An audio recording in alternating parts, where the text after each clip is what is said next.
25 de noviembre de 2006. Reynosa, Tamaulipas. Las 3 de la madrugada. Una Chevrolet Suburban negra avanza despacio por calles que ya no tienen testigos. Adentro todavía vibra el eco de los aplausos, el calor del escenario, el sabor de una noche que parecía perfecta. Valentín Elizalde acaba de cantar para miles. Acaba de hacer lo que mejor sabe hacer, llenar un espacio con su voz y convertir a extraños en familia. No sabe que le quedan minutos. Ni siquiera sabe que la ciudad por la que avanza no lo va a dejar salir. 4 hombres en esa camioneta: Valentín, su representante Mario Mendoza, el chofer Reinaldo Ballesteros, y el primo Fausto Tano Elizalde, el hombre de confianza, la sombra que siempre caminaba cerca cuando los reflectores apuntaban al gallo. Otros vehículos cierran la calle.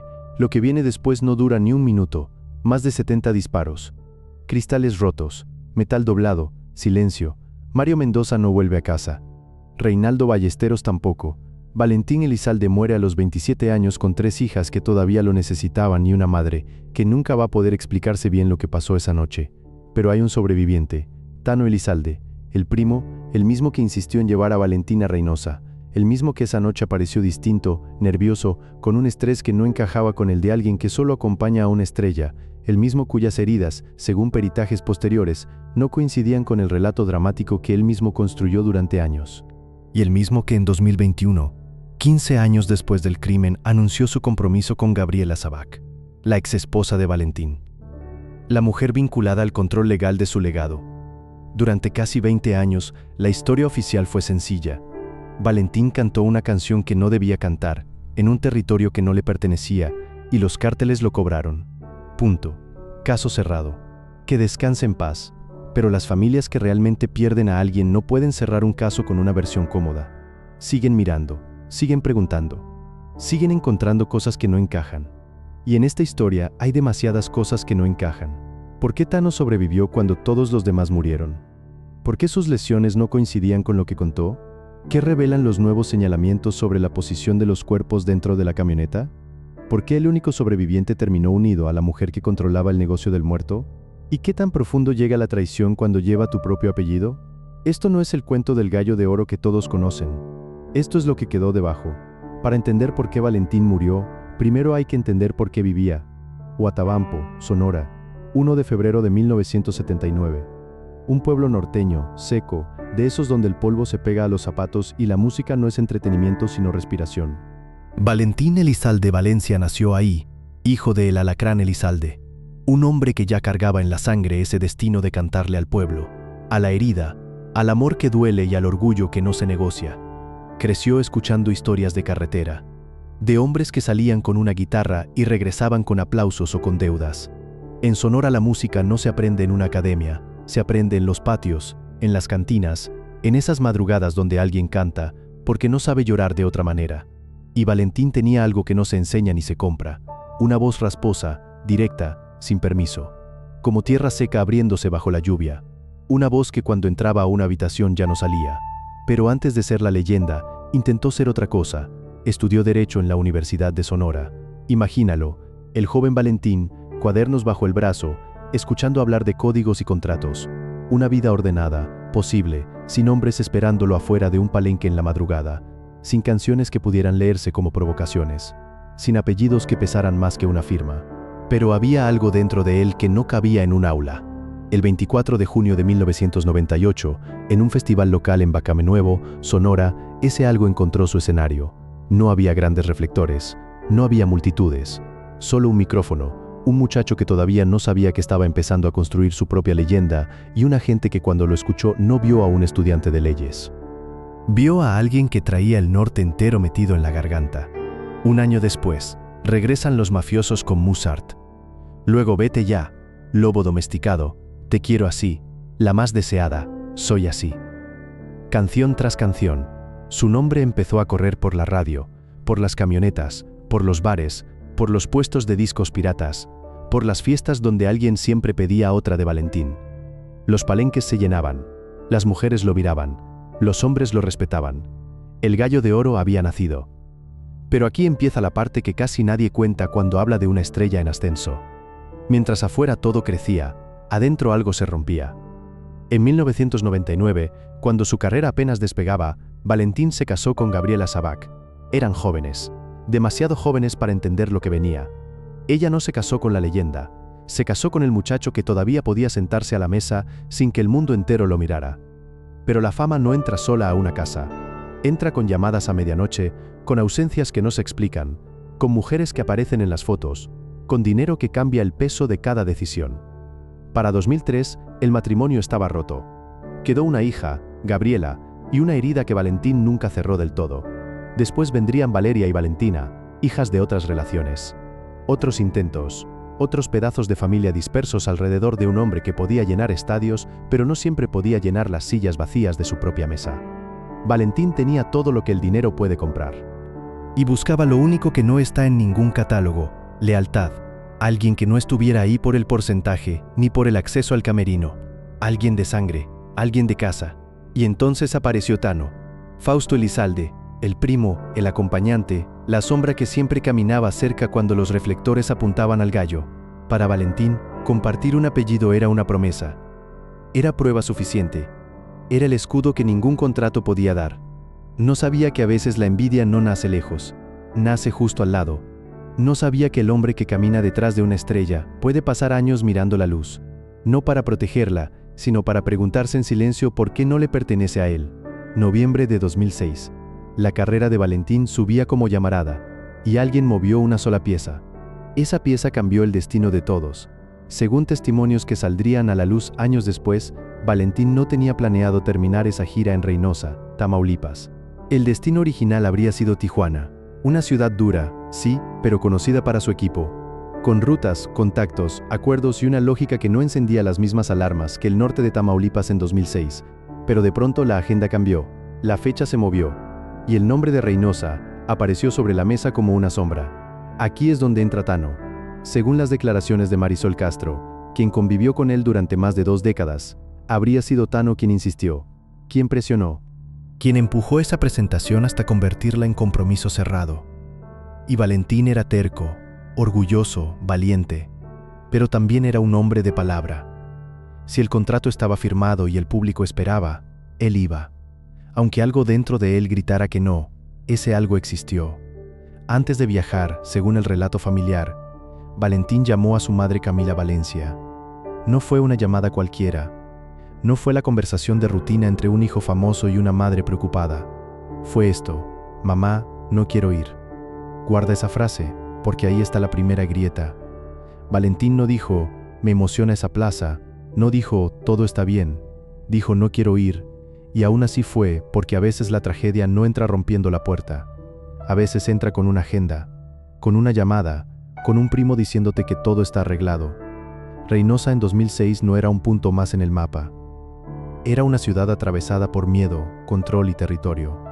Una plaza donde cada canción podía leerse como mensaje, cada saludo como alianza, cada nombre como provocación. Los Zetas controlaban Tamaulipas con una brutalidad que todo el mundo entendía, aunque nadie quisiera decirlo demasiado fuerte. Y en ese escenario, Valentín llegó con su voz, su orgullo y una canción que ya no era solo una canción. A mis enemigos. Para sus fanáticos era un corrido poderoso, de esos que se cantan con el pecho inflado y la mirada alta. Para otros, dentro del lenguaje oscuro del crimen organizado, sonaba algo completamente diferente. El tema era asociado al cártel de Sinaloa, a Joaquín El Chapo Guzmán. Cantarlo en territorio Z era como encender una cerilla dentro de una habitación llena de gasolina.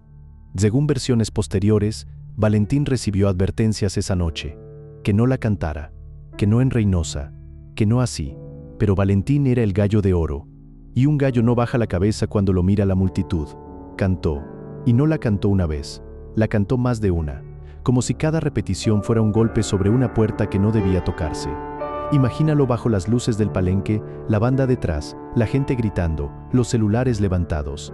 Valentín sonriendo, dueño absoluto del escenario, sin saber que afuera la madrugada ya esperaba, y en algún lugar de esa noche, según las sospechas de su familia, había hombres que no estaban escuchando música, estaban escuchando una ofensa. Pero lo más inquietante de esa noche no fue la canción, fue Tano. Marisol Castro recordaría después que ese día lo vio distinto, nervioso, pero no con la ansiedad normal de quien acompaña a una estrella antes de un concierto importante, sino con el estrés de alguien que sabe demasiado, con la tensión de quien espera algo que ya no puede detener. Las preguntas flotaron como humo esa noche y siguen flotando hoy. ¿Por qué insistir en Reynosa si Valentín no quería ir? ¿Por qué cambiar la ruta? ¿Por qué aparecer tan alterado antes de que pasara algo? Valentín cantó para miles esa noche.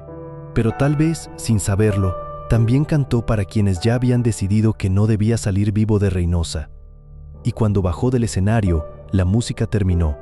Lo que empezó fue otra cosa, una coreografía silenciosa de autos, sombras y puertas cerrándose. El secreto ya caminaba detrás de él y llevaba su mismo apellido, las 3 de la mañana. Reynosa, la Chevrolet Suburban negra avanza, las luces del palenque quedan atrás, el ruido del público se apaga, 4 hombres dentro, Valentín, Mario Mendoza, Reinaldo Ballesteros y Tano Elizalde. No alcanzaron a alejarse. No hubo persecución larga, no hubo tiempo para entender lo que estaba ocurriendo. Otros vehículos cerraron la calle, y entonces la madrugada se partió en dos. Los disparos llegaron como tormenta metálica.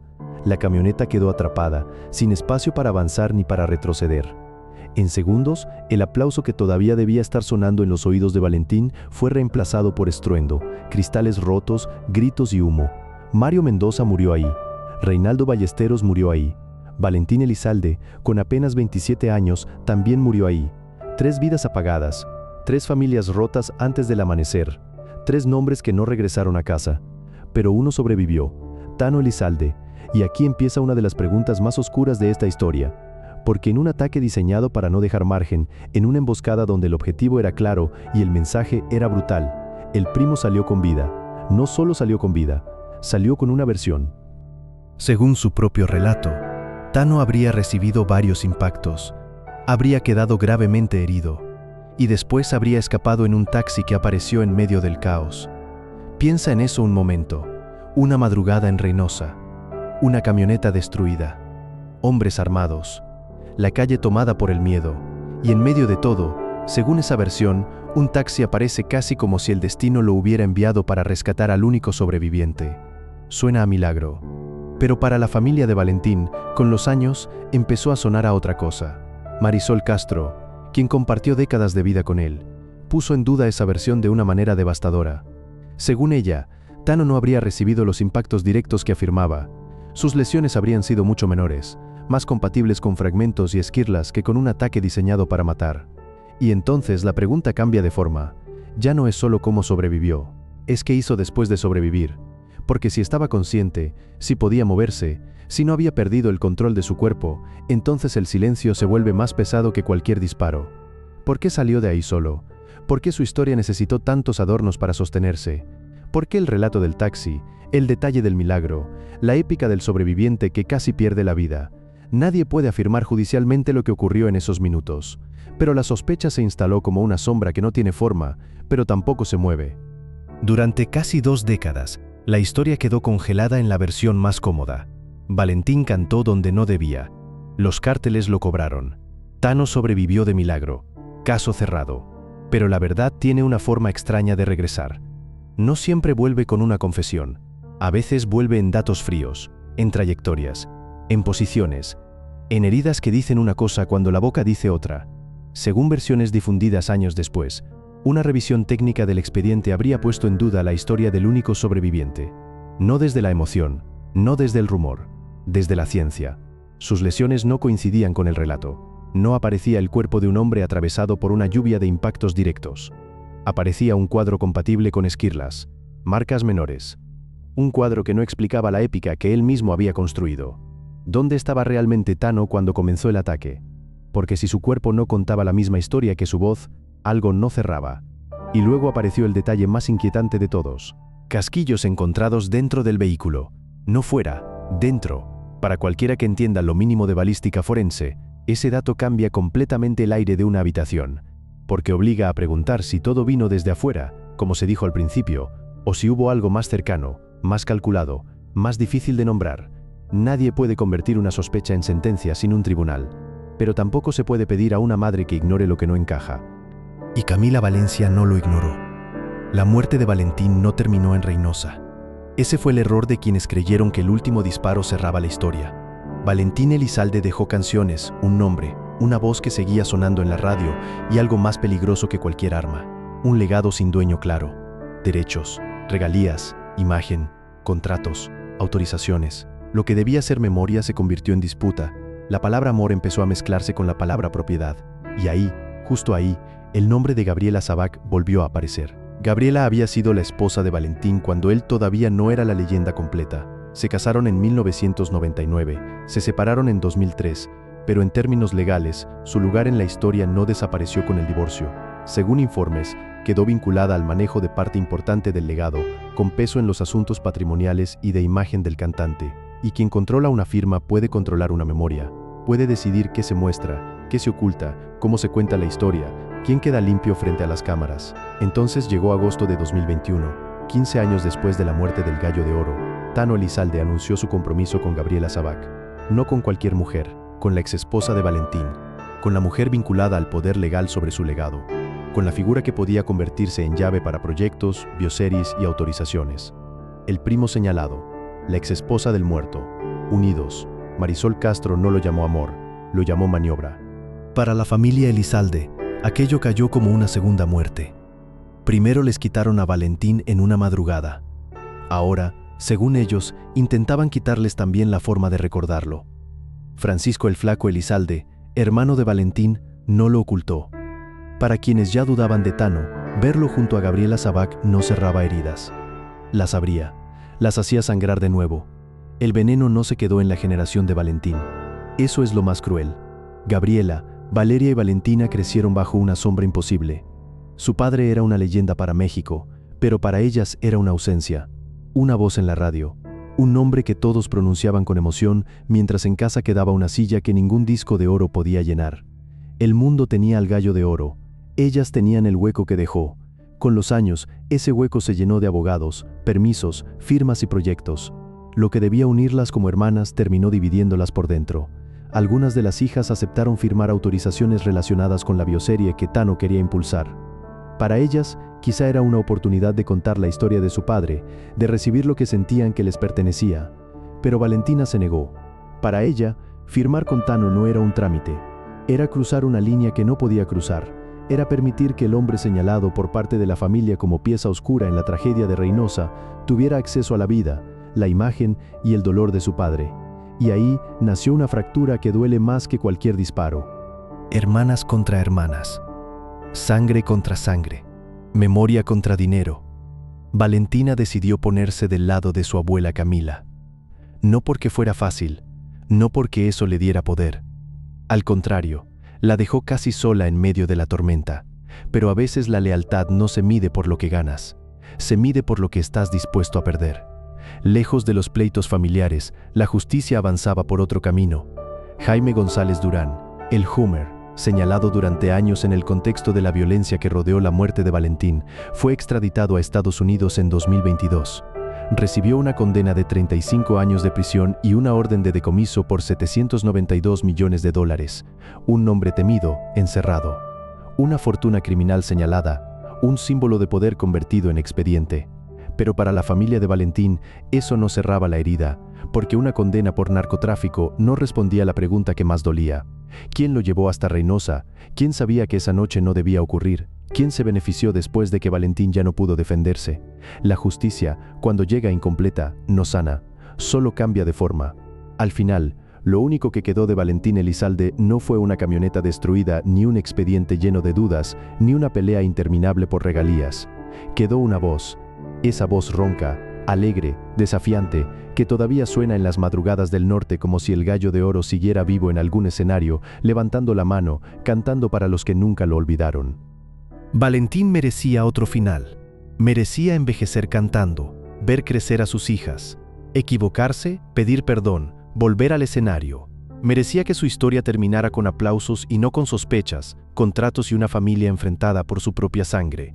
Pero la voz sobrevivió, y mientras esa voz siga sonando, también seguirá la pregunta, no solo quién apretó el gatillo aquella madrugada en Reynosa, sino quién abrió el camino para que Valentín llegara hasta ahí. Porque a veces el enemigo no está enfrente del escenario, a veces camina detrás de ti, sonríe contigo, lleva tu apellido y espera el momento exacto en que la luz se apague.